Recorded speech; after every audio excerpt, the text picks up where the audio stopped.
इस बार हम लोग बारूद उड़ाएंगे और सब मिला के हम यही कहेंगे कि भैया राजा राज करेगा, साथ में हवा है, साथ में तृप्ति जी हैं। तो हमके पूरा उम्मीद बा कि हम सब के जनता जौन बाड़े हुई बार गर्दा उड़ा दी हैं, उड़ा दी हैं, उड़ा दी हैं, उड़ा दी है। क्या बात है। गर्दा क्या थे? हाँ गर्दा। तो जी हाँ, आ गए हैं आप लोगों के बीच में बहुत ही प्यारा अपडेट लेके। तो भाई साहब, गाना रिलीज नहीं हुआ कि विरोधियों की फटके हाथ में आ गई। अब विरोधी क्या बोल ही नहीं पा रहे हैं, क्योंकि पावर स्टार पवन सिंह ने ऐसा काम ही कर दिया है कि उनके मुंह से बोली तक नहीं निकल रहा है। सबके सब सदमे में है कि भाई साहब 14 घंटे में 1.2 करोड़ व्यू कम नहीं होता है।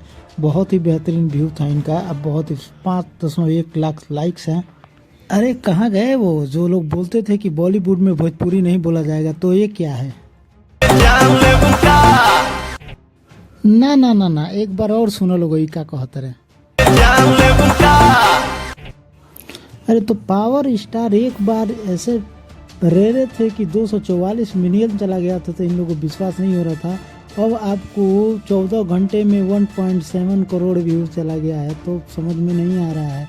ये लोग बस कंट्रोवर्सी चाहते हैं और अपने आप में कोई वो है यूट्यूबर है, वो बोल रहा है कि कुछ करने से नहीं होगा। अरे पावर स्टार है भैया, पावर स्टार का सामना करना सबके बस की बात नहीं है। अभी बच्चे हो तो बच्चे ही रहो, आगे मत बढ़ो। कैसा लगा अपडेट कमेंट बॉक्स में ज़रूर बताइएगा और प्यार दुलार दीजिए। इस वीडियो को बस एक एंटरटेनमेंट के पर्पज़ से था, ऐसे कोई किसी को हर्ट करना नहीं था। लेकिन पावर स्टार ही हैं, उनके सामने जो भी आ रहे हैं उनके खींचे गए लकीर पे ही चलेंगे। मिलते हैं नेक्स्ट अपडेट में। चैनल को सब्सक्राइब करके बेल आइकन को प्रेस कर लीजिए।